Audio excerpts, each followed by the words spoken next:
Bonjour Jean-Yves Le Gall. Bonjour. Merci de nous accorder cet entretien dans le cadre des entretiens du centenaire, l'Institut d'Optique. Vous nous accueillez chez vous, ou presque, puisque nous sommes au CNES, Oui. à Paris. Alors je vais commencer tout de suite par évoquer avec vous votre passage à l'Institut. Donc vous êtes arrivé à la fin des années 70 à l'Institut d'Optique. Alors est-ce que vous vous souvenez tout simplement de votre arrivée et dans quel état d'esprit vous étiez lorsque vous êtes arrivé en école d'ingénieur? Oui, j'ai dû arriver à l'Institut d'Optique en octobre 1978.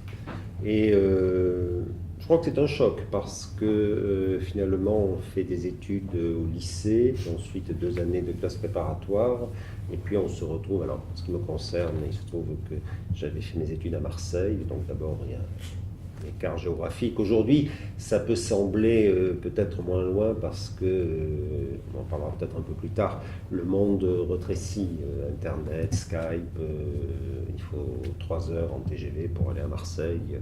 À l'époque, il fallait 10 heures de train, donc c'était quand même une rupture. Et puis, quand on arrive à un mode de travail totalement différent, où finalement, alors qu'en classe préparatoire, on est totalement encadré, on peut répondre aux trucs, aux machins, d'emploi du temps, là, beaucoup plus de liberté, et donc arriver quand même à trouver ses repères. C'est finalement un passage à l'âge adulte, mais en termes professionnels, dans la mesure où on passe d'un système où on est peut-être, je dirais, un spectateur finalement de ce que font les professeurs, à un système où on devient un acteur dans la mesure où on a une grande liberté.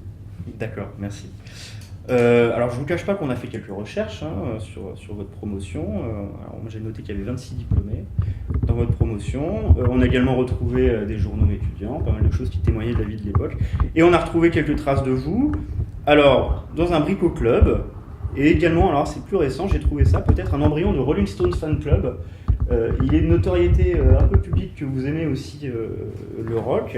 Alors, est-ce que vous vous souvenez également de ces passages Là aussi, le Brico Club, je vais vous parler d'une époque que les gens d'aujourd'hui ne peuvent pas connaître, parce que quand on arrivait dans une école d'ingénieurs, il y avait finalement 2 sujets qui meublaient le temps libre. Le premier, c'était fabriquer un amplificateur pour écouter de la musique. Ça semble totalement extravagant aujourd'hui dans la mesure où on a une barre de son, un truc, un machin, Bluetooth, mais à l'époque c'était comme ça. Le deuxième sujet, c'était ce qu'on appelait une babasse. Donc une babasse, c'est un ordinateur là aussi fabriqué. Bon, aujourd'hui ça semble un temps totalement jadis. Donc ça, c'était le Brico Club. Depuis évidemment je fais autre chose parce que l'ordinateur, j'en ai 1000 ici. Quand écouter de la musique, on écoute partout. En revanche, les Rolling Stones, ça, je peux vous confirmer que ça continue. J'ai passé le dernier week-end à écouter leur nouveau disque. Donc, je dois d'ailleurs. C'est d'actualité. Voilà, c'est d'actualité. Vous voyez le truc. Ah, bah super. Donc, ça fait partie des fondamentaux. Voilà. Super. Alors, bon, la vie, évidemment, à l'Institut d'Optique, bon, ce n'est pas que des clubs, c'est essentiellement une formation, ce sont des cours. Et dans un domaine comme celui de l'optique, la photonie, ça évolue beaucoup. Alors, j'avais envie de vous poser la question, de savoir s'il y avait des cours qui vous avaient particulièrement marqué, éventuellement des séances de TP ou des profs. Alors si jamais ça peut être un mot plus positif à leur égard, plutôt que négatif, mais des fois... Non, mais des choses très positives. Les séances de TP, c'était toujours très compliqué. Alors, c'était à l'époque le bâtiment 503, donc dans les sous-sols de l'Institut. Voilà, bon, c'était quand même, c'était pas tout à fait peut-être la vision de l'optique qu'on peut se faire une optique moderne. En revanche, cours qui m'a profondément marqué d'ailleurs, qui a probablement décidé de la suite de mon orientation professionnelle, c'était le cours d'optique spatiale. Avec 2 volets, la possibilité de faire du spatial et la possibilité de faire quelque chose qui à l'époque m'intéressait beaucoup, c'est-à-dire de la simulation mathématique. Et donc, à partir de là, je me suis lié d'amitié avec le professeur d'optique spatiale de l'époque, qui était Michel Detaille, qui était responsable du service optique au laboratoire d'astronomie spatiale de Marseille. Donc, je suis allé faire des stages et commencé à faire de la simulation optique, et puis ensuite optique spatiale. Enfin, voilà, il y a eu une évidente filiation. D'accord. Donc, vous avez parlé, lors de votre arrivée à Supoptique, du choc que cela représentait. Alors maintenant, on va parler de votre sortie, et même maintenant, on est 35 ans plus tard. Quel bilan vous tirez de ces 3 années? Quel regard vous portez sur ces années d'école d'ingénieur? C'est toujours très difficile parce que c'est un regard qu'on porte 35 ans plus tard. Alors, c'est vrai que 35 ans plus tard, on se dit ceci pourrait être fait de façon très différente. Mais 35 ans en arrière, les choses n'étaient pas aussi simples qu'aujourd'hui. Aujourd'hui, il me semble qu'en école d'ingénieur, c'est forcément international parce que, je crois que c'est Seguela qui disait si à 50 ans vous n'avez pas votre Rolex, vous n'avez pas réussi. Je vous rassure, je n'en ai pas, j'ai une montre en plastique Witness.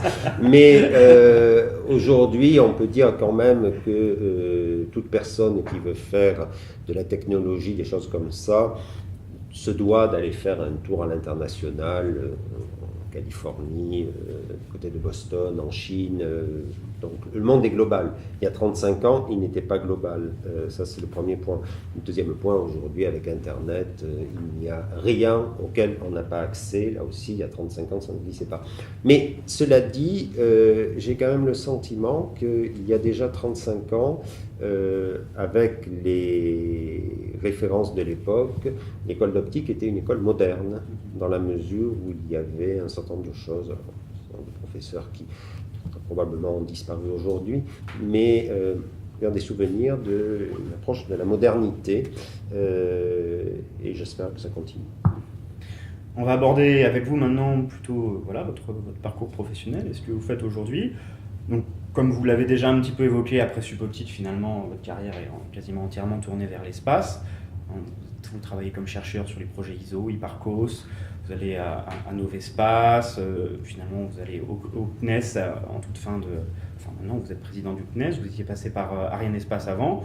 En voyant tout ça, évidemment on fait la connexion, 80 vous sortez de Supop, 69 les premiers pas de l'homme sur la Lune. De manière générale, j'avais envie de vous demander qu'est-ce que l'espace ça représente pour vous, au-delà du fait que ce soit le centre de votre carrière, quel rapport vous entretenez avec ce que ça représente, l'espace?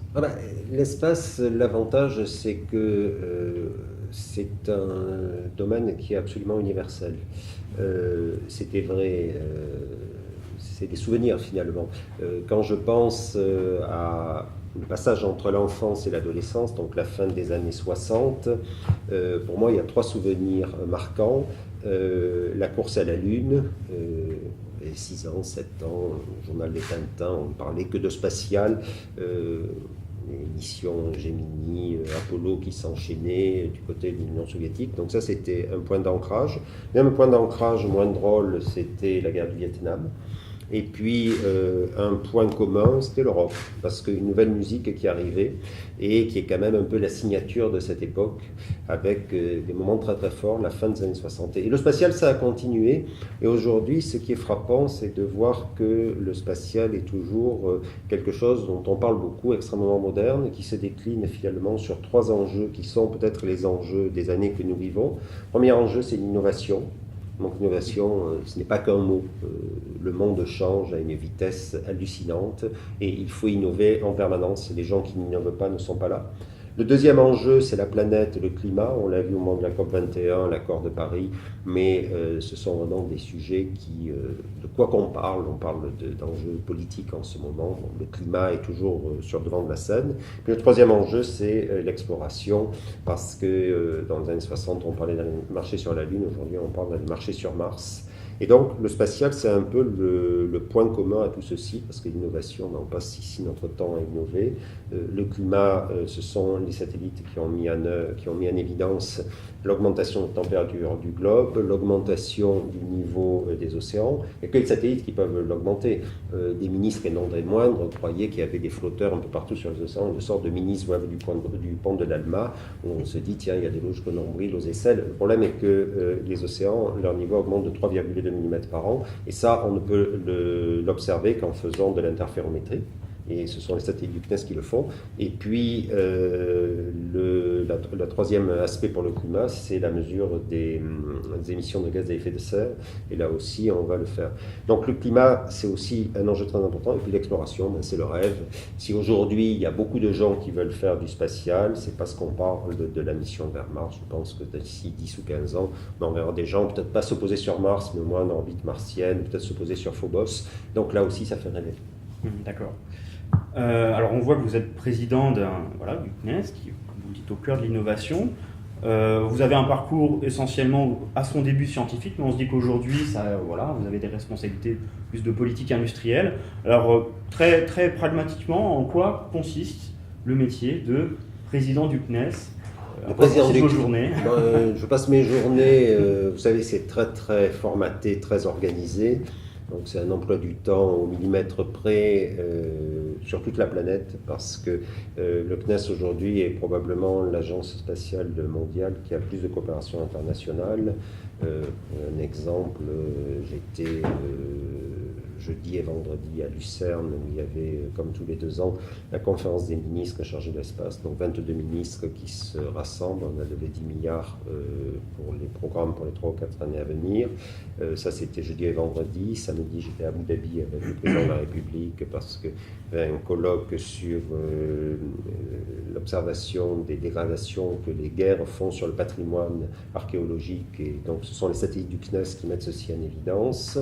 Là, je suis 3 jours à Paris, je repars en Corée. Bon, donc, l'emploi du temps, c'est beaucoup d'international. Quand on est à Paris, c'est arbitré, mais tout est préparé.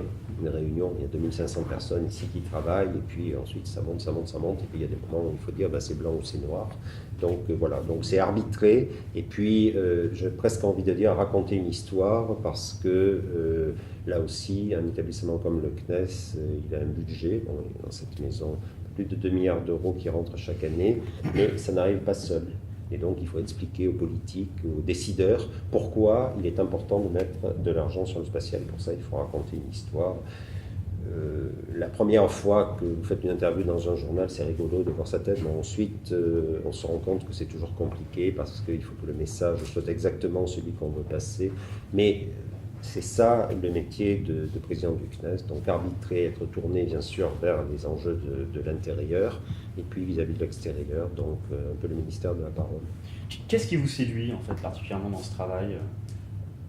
Il y a l'aspect technologie, l'aspect espace dans les 3 composantes dont j'ai parlé, innovation, climat, exploration, et puis c'est de voir des gens très différents, de voir beaucoup de monde. Là, c'est la saison des vœux. Tout à l'heure, on faisait le point. Je crois qu'on va envoyer 1200 cartes de vœux cette année. Mais ces 1200 personnes, je ne peux pas dire que je les connais, mais que j'ai rencontrées, ainsi de suite. Donc, c'est voir beaucoup de gens, voir des cultures différentes, voir des pays différents. On ne raisonne pas de la même façon quand vous êtes à Abu Dhabi, quand vous êtes en Californie, quand vous êtes en Asie. Voilà, quand vous êtes même en Europe. On a quand même une relation très très forte avec l'Allemagne, parce que la politique spatiale européenne, les sujets dont on parle, Ariane, la station, tout ça, c'est quand même construit autour de l'axe franco-allemand. Eh bien, travailler avec les Allemands, pour un peu caricaturer, les Allemands ne sont pas des Français qui parlent allemand. Les Allemands sont des gens qui ont une façon de raisonner qui est totalement différente de la nôtre, et ce qui est vrai pour l'Allemagne, c'est vrai pour tous les autres pays. Donc c'est ce côté totalement très international, et sur des sujets qui sont quand même très pointus. D'accord.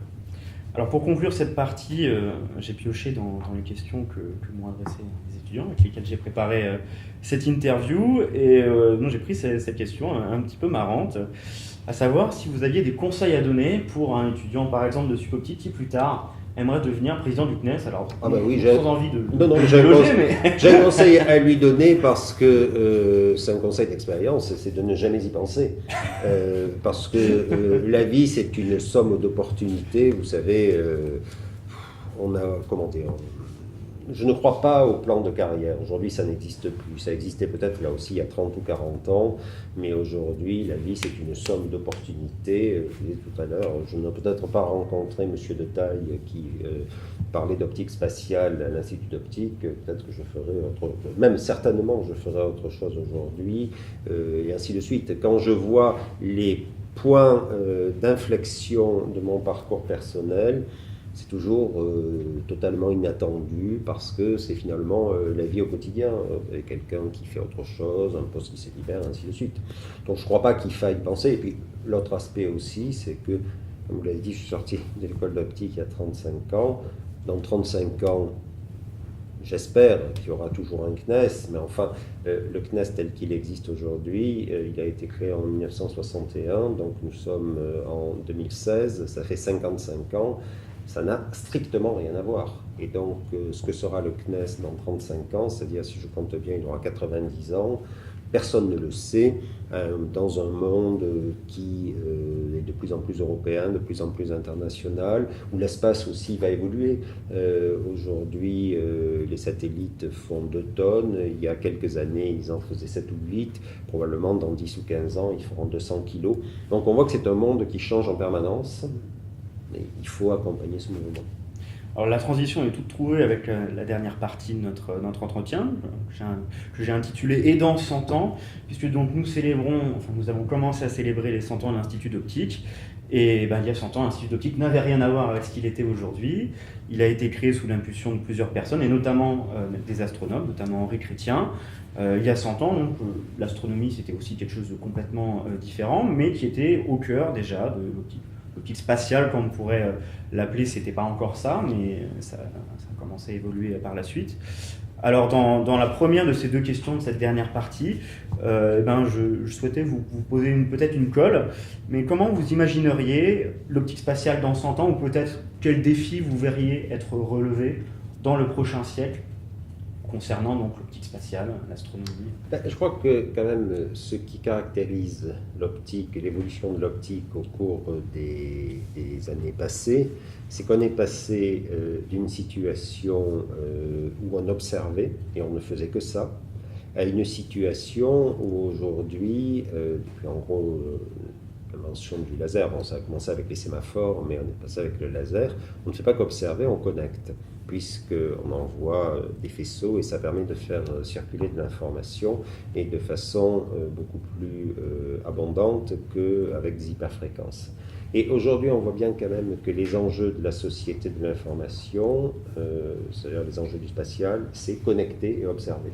Toute la problématique des objets connectés, des voitures sans chauffeur, c'est en permanence d'avoir on appelle un data link, c'est-à-dire une liaison avec ces objets, d'où les projets de constellation de milliers de satellites en orbite basse, et puis observer, c'est-à-dire avoir une carte à jour de l'endroit où on va. Il est exclu d'envoyer une voiture sans chauffeur sur une autoroute qui n'existe pas encore ou qui n'existe plus. Et je pense que l'optique, c'est fondamental là-dedans parce que observer, c'est évident, on fait une carte, et qui plus est, une carte dans les longueurs d'onde optiques, ça c'est l'optique, mais connecter l'avenir des télécommunications, eu égard au volume de données qu'on veut passer, ça va être l'optique. Alors déjà, on commence à faire des liaisons intersatellites avec des systèmes optiques, et puis les progrès vont être tels qu'on va trouver les longueurs d'onde qui vont bien pour passer à travers l'atmosphère, et ainsi de suite.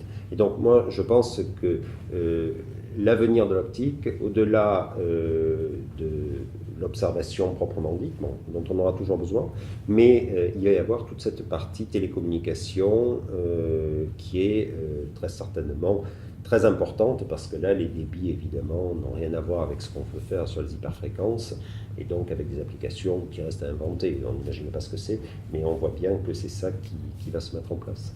D'accord. On a parlé de l'optique, donc parlons maintenant un petit peu de l'Institut d'optique. Bon, il y a 100 ans, les premières promotions, c'était 4 personnes, une trentaine pour la vôtre. Aujourd'hui, c'est à peu près 150 personnes, 150 entrants, oui. En tout cas. Et bien, nouvel exercice d'imagination. Dans 100 ans, quelle place vous imaginez pour une école comme l'Institut d'optique dans le cadre que vous avez Là aussi, lancé? je ne sais pas si dans 100 ans, il y aura encore une école au sens où on l'entend, parce qu'il y a 100 ans, les 4 personnes, j'imagine, devaient passer leur temps sur l'interféromètre de Michelson ou de Perrot-Fabry. Voilà. Bon, aujourd'hui, les gens font de la simulation. On voit qu'il y a de plus en plus d'universités, d'écoles qui deviennent un peu virtuelles, qui sont dématérialisées, avec des cours à distance, des choses comme ça. Et là aussi, il faut accompagner ce mouvement. Il est clair qu'il y a en France un pôle d'attraction fort sur l'optique. L'optique est un héritage qui a été, qu'on a fait fructifier, parce que les chiffres que vous avez cités, 4, 30, 120, on voit bien qu'il y a une demande d'optique de plus en plus grande et qui, de mon point de vue, va s'amplifier avec les télécommunications optiques, donc quelque chose qui est en devenir. Ensuite, comment ça va se mettre en place, je ne sais pas. Mais on voit bien qu'il y a une compétence ici, il faut la faire fructifier, il faut la développer. Et c'est très probablement là qu'on trouve la réponse à la question que vous posez. Que sera l'Institut d'optique dans 100 ans? Je devais y répondre, je dirais, en partie virtuelle, très certainement internationale, parce que le monde est global aujourd'hui, avec probablement un héritage français. Après, qu'est-ce que ça sera? On verra.